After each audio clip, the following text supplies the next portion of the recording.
Assalamualaikum warahmatullahi wabarakatuh. Saudara-saudara sekalian, apa khabar?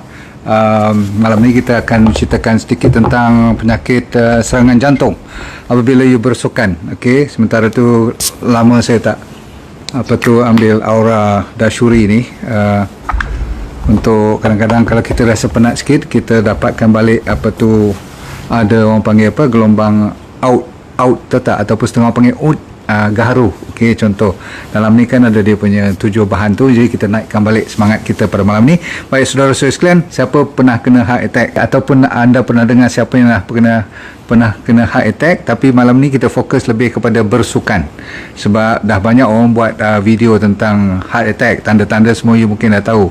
Mungkin dia ada overlapping pada malam ni, tetapi lebih kita nak fokuskan kepada bersukan ataupun riadah. Tak semestinya bersukan yang berat-berat pun, kadang-kadang pergi walking ke pergi cycling pun boleh kena. Kadang-kadang anda tengok mereka ni semua macam sihat-sihat belaka, betul tak? Dan mereka sendiri tak tahu yang mereka tu ada penyakit jantung. Dan memang betul pun, sebahagian besar daripada malam ni punya cerita, you don't even know that you have a problem. You tak akan tahu pun. 7 amaran yang penting, 7 warnings, okay, yang anda patut tahu ialah penyakit serangan jantung masih lagi nombor 1 di Malaysia dan juga di dunia, terutama sekali dunia yang dah moden sekarang ni, kan, faham tak? Katanya setiap tahun minimum antara 40 hingga 45 ribu rakyat Malaysia yang didaftarkan penyakit ataupun kena penyakit jantung. Okey, sama ada serangan jantung yang orang kata minor angina saja ataupun yang sampai memang kena heart attack, dan kadang-kadang terus kena pergi emergency pun. Okey, baik. Jadi tuan-tuan sekalian, kita kena tahu asal usulnya penyakit jantung ni secara am dulu, lepas tu kita fokus kepada penyakit jantung serangannya ni berlaku kenapa. Orang tengah bersukan, tengah exercise, tengah elok-elok, tengah nampak fit, tapi boleh jatuh, pengsan, ada setengah yang meninggal pun. Okey, asal usulnya kalau kita patah balik heart attack ni, okey, kita patah balik dia punya riwayatnya. Sebelum heart attack, selalunya dia ada orang panggil blood clot ataupun atherosclerosis ataupun pengumpulan plak. Tahu plak kan? Orang selalu salahkan kolesterol yang tebal-tebal tu, LDL dan sebagainya, menumpuk-numpuk di dalam pembuluh darah. Lama-kelamaan darah tak boleh lepas, mula-mula sakit, lepas tu dia attack terus pun boleh, bergantung kepada boleh lepas ke tak boleh lepas darah dengan oksigennya tu. Anda tahu macam mana dan kenapa sakit sangat tu ialah disebabkan oleh tak cukupnya oksigen. Macam mana you nak boleh bayangkan sakit tu bagi mereka yang belum kena? Okey, yang belum berpengalaman. Buat macam ni sekarang, cuba buat macam nak cubit. Orang utara kata macam nak kutih, tahu nak kutih. Baik, sekarang you ambil kuku je, jangan ambil isi, ambil kuku saja. Dan kuku sama kuku ni, okey, you nak cubit, nak kutih ni, nak ambil kulit dia ni, ambil tak usah banyak, sikit je, ambil 1 mm cukup. Okey, sekarang you cubit dia betul-betul, tekan dengan kuku you. Berapa lama you boleh tahan? Tekan sekarang. Paling tinggi bilang tak sampai 5 saat kot, betul tak? Mesti lepas. Saya dah buat banyak kali, saya tak nak. Dulu masa saya muda-muda, saya mengajar banyak corporate world. Inilah saya suruh, kalau you tak boleh faham berapa kali ganda sakit tu baru sekali. Kalau betul-betul heart attack, orang kata sampai boleh pengsan. Kenapa sampai boleh pengsan? Tuhan bagi pengsan tu ialah untuk menahan ni sakit tu. Memang pengsan tu sebab oksigen tak ada, tapi nombor 2 ialah disebabkan terlalu sakit. Kalau sakit tu you cuba lalui, cuba melewatinya atau menanganinya, memang you pengsan, sakit sangat. Okey, sebab oksigen tak ada, sel tu mati. Sel tu mati, nerve tu pun akan jadi sensitif sangat. Orang kata kalau takat you rasa tadi 3 kali ganda pun you tak nak, 4 kali ganda lagi you tak nak gigit ni, picit ni, you bayangkan orang masa kena tu. Okay, itulah sampai orang muntah-muntah, orang pengsan-pengsan, orang berpeluh-peluh, betul tak? Jadi tuan-tuan sekalian, sebelum kena heart attack, saya kata dia adalah disebabkan pengumpulan blood, sama ada clot ataupun embolism ataupun masalah. Kalau dari segi kesihatan sukan ni, selalunya mungkin benda tu dah ada lama, jadi dia dah menebal di dalam pembuluh, lapisan dalamnya. Tapi sebelum pada plak ni, sebelum pada penemuan plak, terjadinya plak ni, ada satu lagi event, ada satu lagi peristiwa dalam hidup kita, sejarah untuk menjadikan sampai heart attack ni ialah, kalau ikut dia punya patologi dia, okey, sejarahnya ialah disebabkan oleh inflamasi. Jadi bukan disebabkan tu kolesterol kumpulnya kat situ. Kolesterol tu sebenarnya yang LDL tu, dulu saya pernah cerita, dia nak cuba tampal tempat yang berlubang, yang dah orang kata apa, dah sklerosis, dah ada scar dan sebagainya tu kan. Jadi jalan raya tak betul tu nak dibetulkan. Di inflamasi itulah menyebabkan terjadinya asal usul. Tapi kenapa berlakunya inflamasi tu, siapa tahu? Sebelumnya lagi. Jadi cerita ni boleh kita bawa daripada 2 tahun, 12 tahun ke mungkin 20 tahun yang lepas. Zamannya muda-muda lagi. Jadi asal usulnya dia bermula daripada makanan, daripada stres, daripada bahan toksik, heavy metal, semua tu. Terutama sekali kalau saya cerita tentang makanan je, timbullah cerita gula. Nah, apabila timbul cerita gula disebabkan oleh apa? Insulinnya tinggi dalam badan you dah lama. Jadi kalau you kena pada umur 45, you terkejut, kata dia tengah top ni, tengah happy life, rumah besar semua, hidup dah cantik, dia dah ubah gaya hidup dia. Dulu memang dia gemuk, sekarang dia dah kurus. Dulu tak pernah lari, sekarang dia lari, faham tak? Dia sampai boleh buat marathon pun.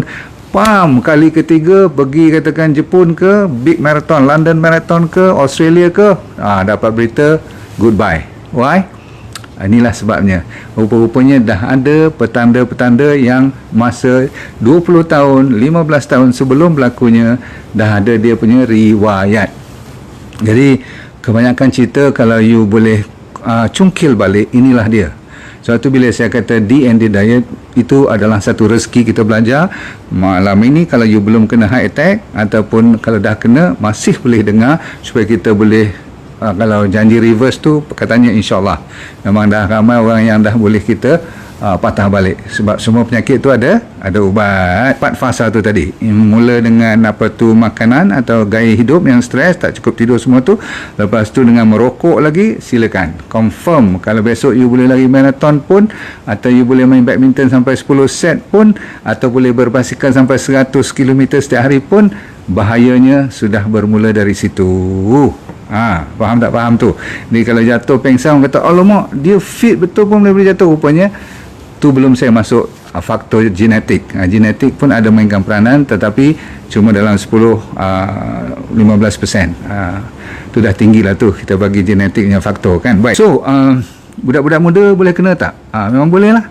Tergantung pada umur berapa dia dah mula makan nugget, berapa tahun dia dah makan aiskrim, dan berapa tahun dah dia makan Maggi mee dan sebagainya tu. Saya bagi 3 cara untuk you tak panik sangat. Kalau ada chest pain, sakit dada yang bila you bergerak you rasa lebih lega. Kalau masalah jantung, kalau you pergi bergerak atau buat aktiviti, tambah aktiviti, dia lebih meneruk kan. Tapi ni you rasa lega. Kalau you bawa berjalan, you rasa ringan pula dada you. Selalunya you jangan panik lah.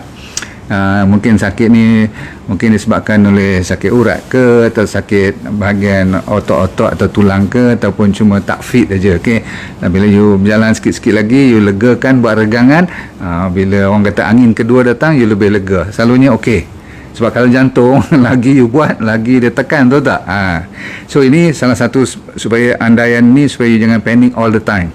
Nombor 2, bila you boleh tunjuk satu jari kat mana sakit.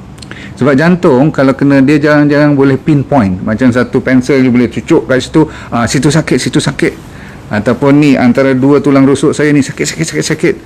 Tu jarang.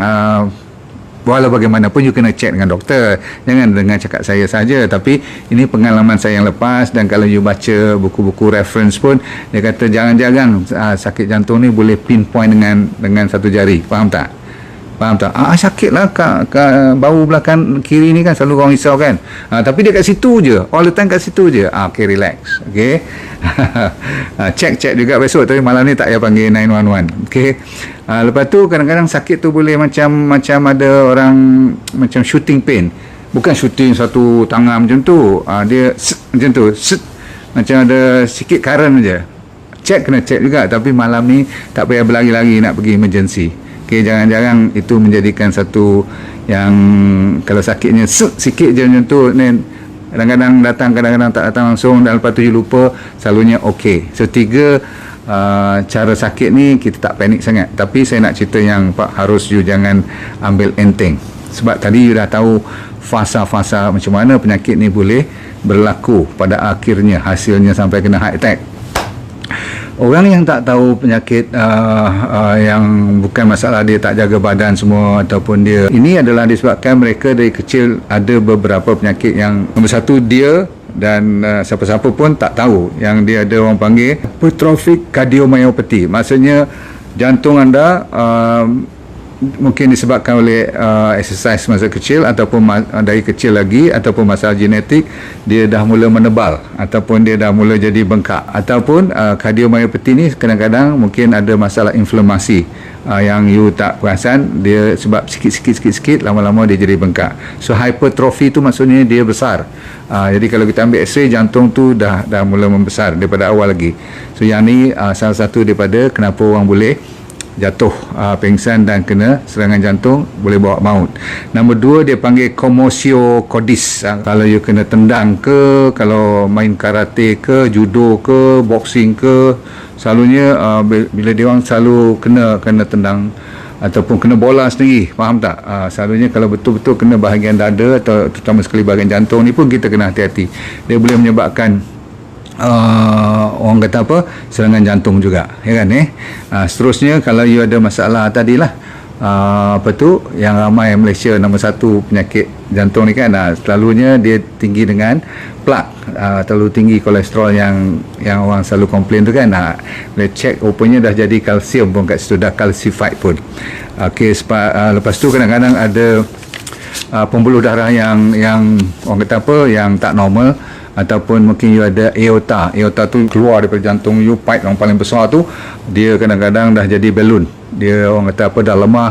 Ingat, disebabkan oleh inflamasi zaman muda-muda dulu, pelan-pelan lama-lama dia boleh, kadang-kadang dah pencen baru dia nak jadi macam balloon pula, dia bengkak, kadang-kadang dia boleh meletup di belakang you punya dada ni, you tak sedar pun, tak tahu you dah pengsan dah, ataupun tak sempat, goodbye juga.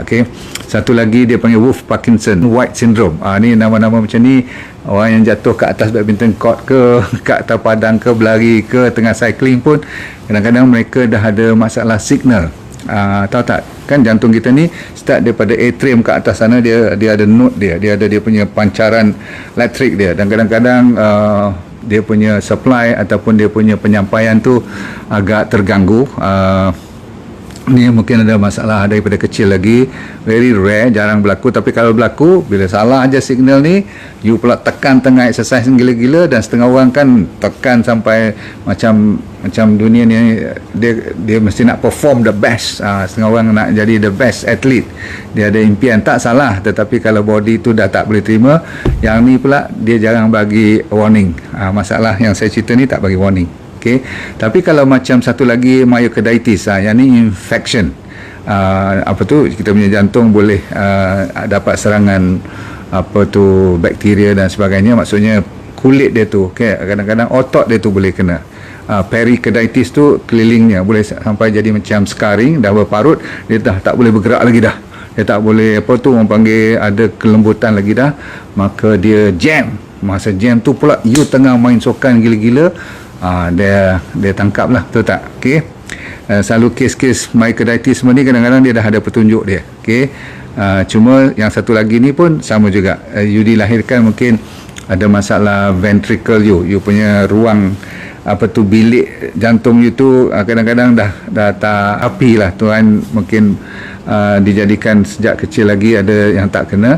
So lagi sekali rhythm ataupun dia punya heartbeat tu pun dah berapa stable, maka kalau dalam keadaan biasa tak apa, tapi waktu you bersukan, dia tak boleh terima, dia tak sampai, dan ujung-ujungnya kalau orang buat ECG tu, dia adalah QT wave dia yang orang panggil prolong. Ini pakar kardiologis saja yang tahu.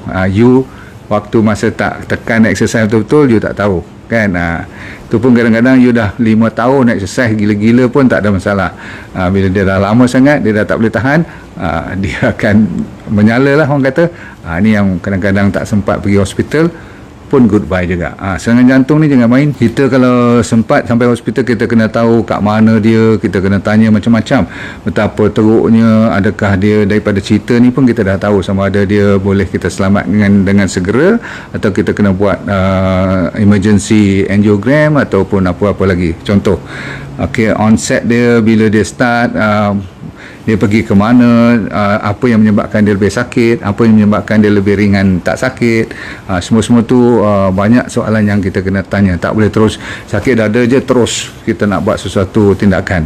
Okey, baik. Sekarang yang you kena tahu, ada juga kes-kes yang ada kaitan dengan paru-paru. Setengah orang bila dia ingat jantung, rupanya masalah paru-paru pun boleh. Setengah orang masalah perut pun boleh. Macam kena heart attack juga. Terutama sekali kalau yang ada masalah GERD, reflux, jangan main. Sakit-sakit tu kadang-kadang betul-betul macam heart attack tau. Of course kalau you ada satu penyakit yang dinamakan anxiety panic attack. Panic attack ni betul-betul macam heart, dan dia boleh sampai pengsan pun. Kalau you tengok dia berpeluh, dia panik, kena berhenti kereta, tersadai, tak boleh bangun, semua tu.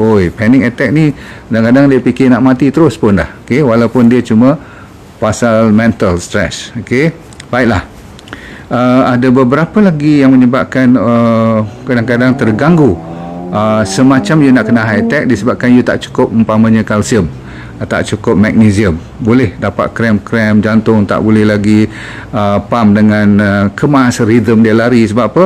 Kalsium, magnesium, you pernah dengar kan, potasium dan sodium ni, 4 ni memainkan peranan penting. Jadi semua makanan ni yang sihat-sihat tu alhamdulillah kalau you ikut. Kalau tak, dia juga memainkan peranan masa you nak exercise nanti. Okey, contoh kalau tak ada B1, tak ada D3K2, lagi sekali D3K2 mainkan peranan, sebab voltage dia, pH dia semua tu ada kaitannya dengan mineral. Sekarang you kena hati-hati, sama ada you tengah exercise ataupun you belum exercise ataupun baru nak pergi exercise. Kalau ada isu-isu yang saya cerita ni, nombor satu ialah apa saja kaitannya dengan chest pain, sakit dada. Okey, walaupun tadi saya cerita kalau sakit dada tu dia ringan, bila you exercise dia clear, you tak apa takut. Tapi kalau dia berulang kali datang, asyik-asyik chest pain, asyik-asyik you rasa macam, especially kalau tak payah pain yang teruk sangat, kalau orang putih panggil discomfort, tak selesa saja cukup. Padahal you kalau tengok TV tak pernah rasa kan, you masih duk urut tengok cerita I ni, dia masih duk urut dada macam tu, macam tak lepas je. Saya rasa you kena pergi check cepat. Pasal apa? Any chest pain, terutama sekali kalau dia ada juga kalau rasa tak selesa pun. Dan yang paling dahsyat, kalau pernah kena ataupun you dah buat lupa, tapi pernah kali you kena tu, dia rasa macam crushing, macam ada orang pijak you, macam you lemas masuk dalam laut, tak boleh bernafas tu. Kalau macam tu, walaupun sekali, tak payah berkali-kali, saya rasa kalau dia lega balik pun, you pergi cepat jumpa. Faham tak faham? Okey, boleh So dan kalaupun you tak serius macam mana, you nak test, jangan test lah, sebab doktor nanti akan buat stress test kat klinik dia kan. Tapi katakan you masih lagi degil juga. Setengah orang kan dia rasa dia fit, okey, dia pergi exercise lagi, dia mula je exercise, dia datang balik benda tu, sama ada dia berjalan pun dia kena balik. Saya kira itu dah satu daripada yang jangan sampai you pergi tempat yang orang tak ada besok, bila jatuh pengsan, tak boleh buat apa-apa. Orang perempuan pula, dia tak berapa sama dengan lelaki. Kalau lelaki tu sampai chest pain betul-betul, orang perempuan tak payah. Kalau dia rasa fatigue saja, dia nak exercise je atau dia jalan sikit je, dia, yalah kalau baru bermula saya faham. Tapi kalau you dah jenis dah 2-3 tahun, lepas tu suddenly you terasa macam jalan biasa juga, tempat pusingan sama juga, litar yang you pakai atau padang yang you jalan yang sama tu, suddenly you rasa macam fatigue je. Belum sakit ada yang sampai ada orang pijak-pijak tu, tapi you rasa macam letih, tak pasal-pasal macam tak ni lah, tak sedap je. Okey, yang tu dah cukup. Orang perempuan lain sikit. Tapi kalau you sampai kaki dah mula bengkak, lelaki pun kalau kaki dah mula bengkak, saya rasa you kena check ya. Salah satu daripada punca utama kenapa kaki, ankle kita semua bengkak ialah sama ada selalunya jantung atau buah pinggang, ataupun mungkin paru-paru lah. Tapi ni kita fokus pada jantung. Lepas tu you rasa kalau you ada kebas-kebas kaki dan tangan, ni kena check, okey, sebab darah tak sampai tu, okey. Dan lagi sekali you ada sakit bahagian naik ke, tadi yang kata dada juga, tapi kadang-kadang dia tak attack kat dada dulu, dia attack kat bahu, tak kira lah, selalunya belah kiri turun sampai tangan ni kan, okey. Turun ni, okey, you rasa macam kadang-kadang kebas you nak buat macam tu, okey. Dan kebas ni datang melalui aktiviti. Kadang-kadang dia pergi ke jaw, dia naik ke bahagian apa tu ni, gaham ni, faham tak? Setengah orang dia pergi ke belakang pun. Setengah orang rasa macam ada anak panah sampai ke belakang dia. Kalau macam tu, you baling basikal you lah, tolak ke tepi kasut you semua, jangan bawa kereta sendiri, suruh suami you bawa ke, neighbor you bawa. Pasal apa? Dia tak tahu dalam perjalanan nanti kenapa. Dan kalau tak boleh juga, panggil ambulans terus. Pasal apa? Dia kadang-kadang boleh kalau tak belakang, kat stomach pun boleh attack juga. You rasa lain daripada lain, you tak pernah kena, lagi you kena pergi check. Kalau you ada diabetes, you kena perhatikan dia betul-betul, sebab dia lebih terkenal dengan penyakit yang kalau heart attack ni dia panggil silent. Tahu tak silent? Dia tak perlu macam tadi sampai kena berpeluh-peluh, sakit dada sampai tercungap-cungap tu. Dia cuma orang panggil kadang-kadang tak ada benda pun, sebenarnya dia dah ada. Maksudnya disebabkan kan insulin tinggi, gula dan sebagainya tu, dia senang blok, dan kadang-kadang dia tak rasa. Berarti kalau dia rasa lebih ringan daripada orang biasa, orang diabetes, lebih kena prihatin. Kalau you rasa selalu sesak nafas, shortness of breath, nafas tak cukup selalu, saya baru ajar 5 saat katakan breathing technique tu kan, untuk mententeramkan jiwa. You tak sampai 3 dah rasa sesak nafas, dah tak boleh habis macam tu kan. Kita tu sampai boleh you dah tak boleh. So kalau shortness of breath, memang breathing technique you pun gagal, you tolong make sure you pergi check dulu dengan cardiologist, okey. Terutama sekali tanpa nak buat kerja berat-berat pun dah mula shortness of breath, saya rasa jangan tunggu you exercise lah. Sebab confirm kalau you exercise, kalau dia datang tengah padang, lagi teruk. Dia bezanya cuma masa you exercise dengan masa you tak exercise. The palpitation, you sendiri boleh rasa sambil bersembang dengan saya pun boleh rasa duduk, rasa macam cepat je, you sendiri boleh rasa. Sebab degupan jantung selalunya orang tak rasa, tapi bila you ada palpitation, you boleh rasa degupan jantung tu. Macam you boleh hitung pula, dia macam bunyi, you seorang je tahu, betul tak? Dan dia kadang-kadang tak steady, kadang okey, kadang tak okey, dan dia punya degupan tu macam orang ketuk gendang dalam dada you, boom boom boom boom macam tu. Kita tutup cerita dengan dizziness and lightheadedness. You rasa ringan kepala, dan you rasa orang panggil apa, melayang-layang kepala you, ringan dan pening lalat, tapi kadang-kadang pening nak jatuh, dan memang banyak orang yang boleh gelap sekejap, lepas tu dia clear balik. Tu belum sampai waktunya you kan. You Tuhan panjangkan umur, sebab nak bagi signal sebenarnya dah ada blok, sama ada 60% ke 70% ke, nak boleh buat stand tak boleh stand, yang tu doktor kat ni lah, hospital jantung yang boleh handle you. Sekarang secara ringkas, apa yang you kena buat untuk nak check sama ada you masih boleh terus exercise atau tidak? Senang je. Nombor 1, ni kadang-kadang dia orang suruh buat test, tapi saya risau kalau dia suruh buat pumping. Dia kata ada setengah buku tu kata, you kalau boleh pump lebih daripada 12 kali, you selamat. Kos kalau boleh pumping lebih daripada 3-40 kali pumping, tekan tu B 1, 2, 3 kan. Okay, kalau you boleh pump lebih kurang sampai 40 kali, Masya Allah, tanpa berhenti tu, okay, you kira super fit lah. Kalau Tuhan nak tarik umur you tu, bukan kita punya kerja lagi dah. Selalunya jarang you nak kena heart attack lah masa you exercise. Okay, tapi kalau bawah pada 10-12 kali je maksimum you boleh buat dalam masa 1 minit tu kan, ataupun saya suruh buat tu, lepas tu dia tak boleh buat, saya rasa you kena hati-hati sikit. Bawa berjalan dulu boleh tak? 3 kali seminggu, buat 15 minit, 20 minit, lega, okay, relax, dan you buat kuat-kuat. Lepas seminit, you check balik degupan jantung you tu, kan 140 lah atau 130 degupan jantung you tu. Kalau masa resting you 70 katakan, faham tu? You resting 70, you buat lebih kurang 1 minit je, ok, 100 katakan 130 lah, ok.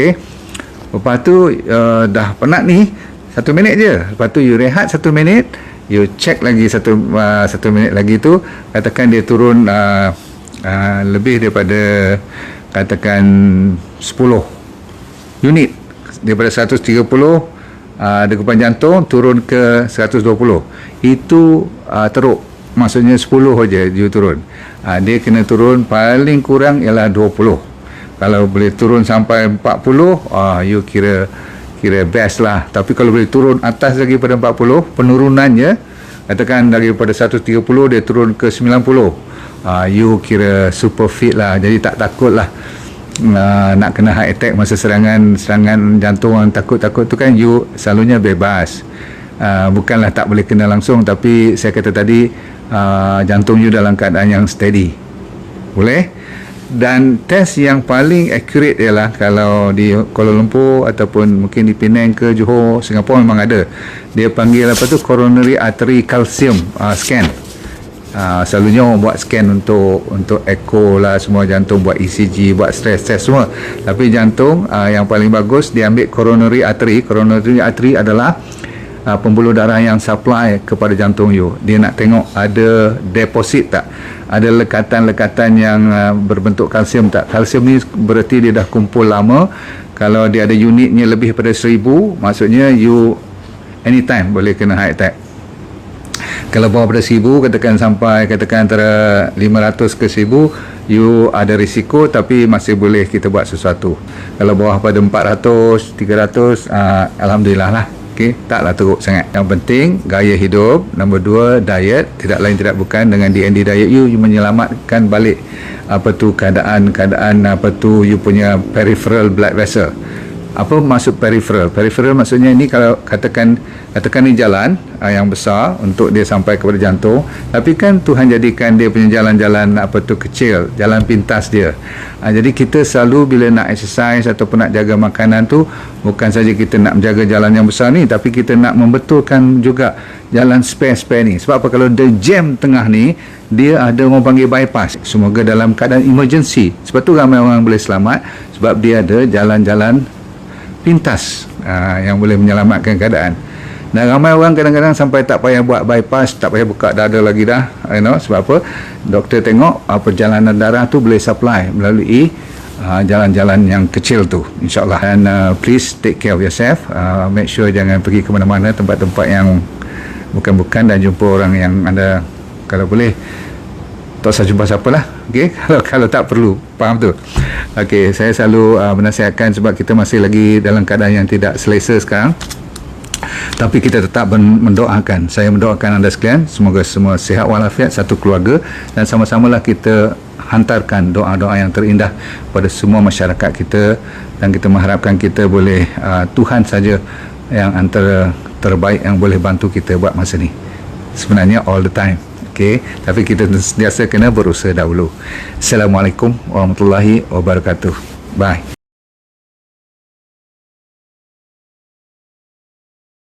Assalamualaikum warahmatullahi wabarakatuh. Nama saya Dr. Nurdin Darus. Dulu pernah bekerja di Majlis Sukan Negara, Jabatan Psikiatri di University Hospital, dan lepas tu saya buat corporate program. Tapi Tuhan bagi rezeki kat saya untuk kena kanser pada 2001. Bukanlah seronok, tetapi pengalaman. Kali kedua saya kena relapse pada 2012. Di pengalaman tu saya nak share dengan anda, kalau anda bermasalah berpenyakit ataupun sama ada dari segi fizikal ke mental, tak jadi hal, asalkan you nak merubah hidup you. Dan bagi mereka yang belum sakit pun paling mustahak untuk mempertahankan, menghindar daripada kena sakit. Tapi insyaAllah dalam program yang dinamakan DND Well for Life 90 Day Challenge, maksudnya 90 hari pencabaran ni untuk meningkatkan kesejahteraan dan kesihatan hidup anda. Mau tak? Okey, apa yang dia akan dapat dalam program tu, nanti kita akan ajar teknik-teknik macam mana nak menyelesaikan masalah penyakit dulu secara alami. Kita fokus kepada penyakit yang serius dulu, kanser lah, diabetes, high blood pressure, kolesterol, jantung, untuk autoimun terutama sekali, arthritis, gout, masalah hormon dan sebagainya. Yang penting ialah kalau anda bermasalah emosi pun boleh kita tolong bantu. Yang penting sekali ialah teknik tu. Kita kena bagi kat you dalam masa 90 hari ni, seminggu demi seminggu, saya semacam coach you, iaitu teknik macam 7 day living, teknik 7 prinsip macam mana orang boleh sihat walafiat sepanjang hayat. Kita kena belajar. Orang Okinawa daripada Jepun, apa yang dimaksudkan dengan ikigai, saya akan ajar juga macam mana nak cari hala tujuan hidup. Ramai orang stres sangat sekarang ni, dan kita sediakan doktor-doktor juga untuk bersama bantu you supaya kita semua boleh sama membantu menjadi sihat walafiat, merubah daripada sekarang kepada benda-benda ataupun ilmu yang baru untuk menyihatkan body secara mental dan fizikal. Okey.